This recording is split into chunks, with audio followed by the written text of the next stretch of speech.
Mark chapter 9, verses 14 to 29. As always, we are a social media friendly community. So if you have an iPhone, or an iPad, or an iPod, or Android, or laptop, whatever you have, certainly want you to feel free to use it. We lift up Mark chapter 9, verses 14 to 29. I'll read it from here. And when they came to the disciples, they saw a great crowd around them, scribes arguing with them.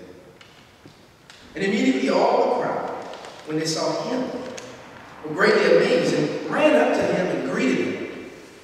And he, this is Jesus, he asked them, "What are you arguing about with them?"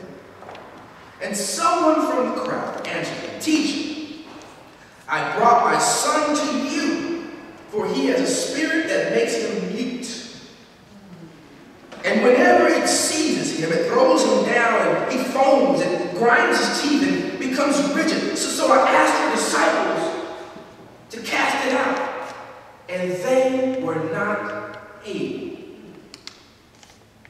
And he, Jesus, answered them, "O faithless generation, how long am I to be with you?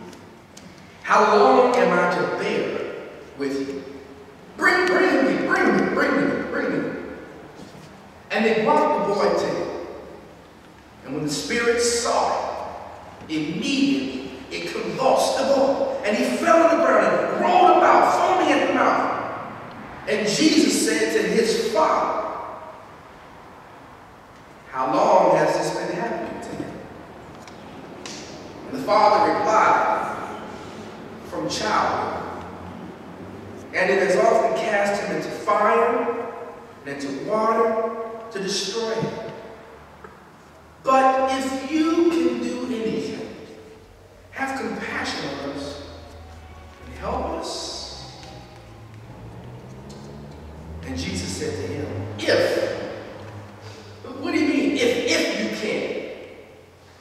"All things are possible for one who believes."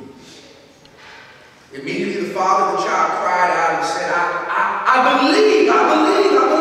Help my unbelief." And when Jesus saw that a crowd came running together, he rebuked the unclean spirit, saying to it, "You mute and deaf spirit, I command you, come out of him and never enter him again." And after crying out and convulsing him terribly, it came out, and the boy was like a corpse. So much so that some said, "He is dead." But Jesus took him by the hand and lifted him up, and he arose. And when he had entered the house, his disciples asked him privately, "Why could we not cast it out?" And he said to them, "This kind can only be driven out by anything but prayer." This kind cannot be driven out by anything but prayer. This kind cannot be driven out by anything but prayer. All things are possible for one who believes. Like many of us in the room, we've endured a lot of schooling.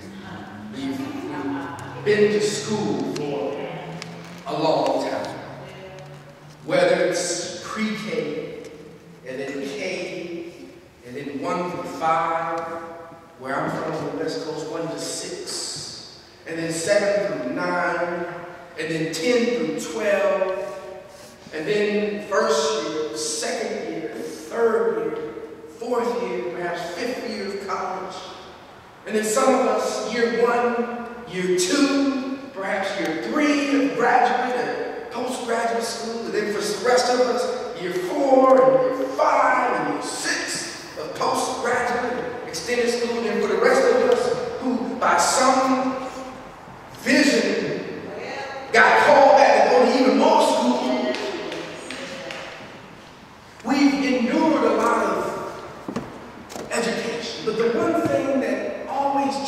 to me is that we never realize that what we're learning is discipline. In our lives, we realize that discipline has become a kind of a dirty word. Discipline is what happens to you when you do wrong or when you do bad. You become disciplined. But the reality of the word discipline is a systemic instruction that trains you in a way or in a lifestyle. So when you become educated in a field, you learn the discipline. And so the way that we wrestle with the notion of discipline enables us from being good disciples. Because a disciple is one who practices the discipline. You wrestle with that until Wednesday.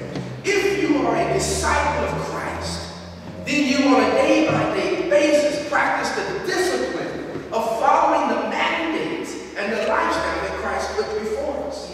So in this situation, discipline is not a negative or a bad word. It's a good word. Well, Doc, what does this have to do with the passage? What does it have to do with the passage? Well, we find the disciples here confused.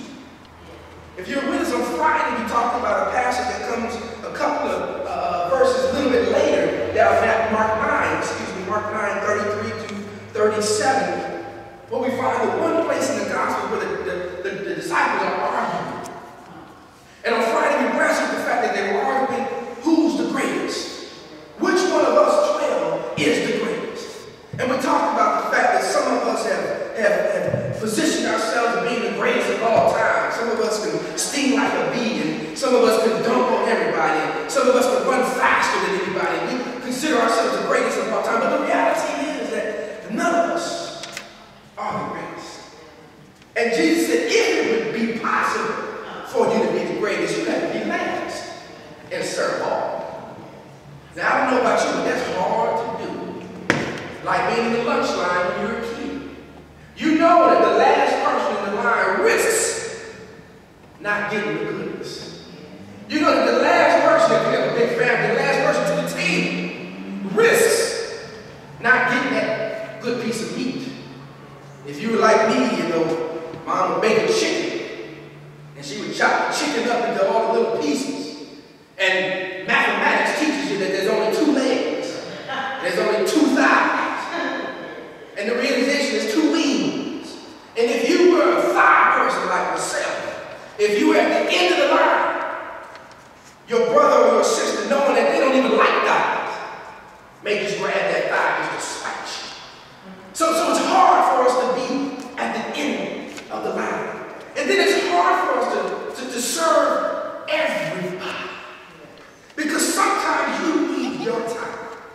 Sometimes you need your space. Sometimes you need your place and your position. Sometimes you've been serving hard, and you just need somebody to come up to you and ask you, what can I do for you? So Jesus says, if it's possible to be the greatest, you'd have to be the last and serve all. But what led out to that conversation was this scenario that we're talking about here.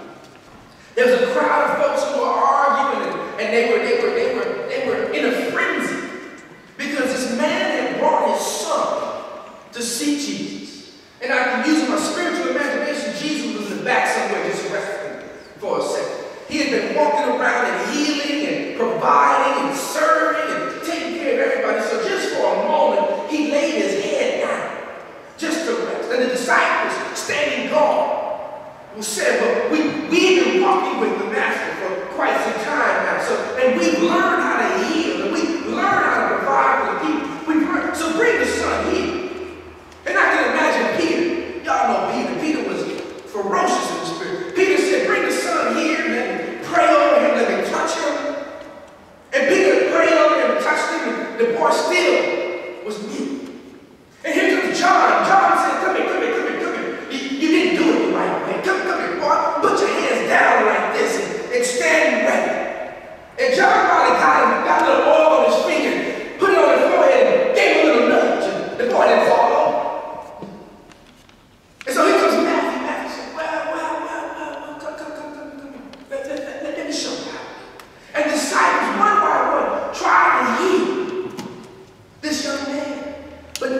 somebody was successful.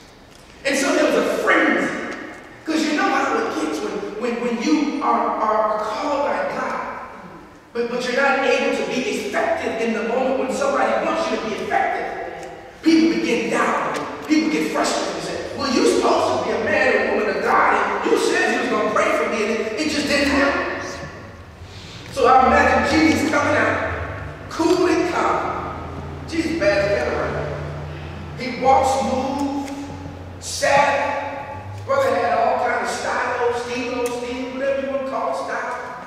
Brother had swag, because he just came out there, and what did he say? He said, what's all the noise about?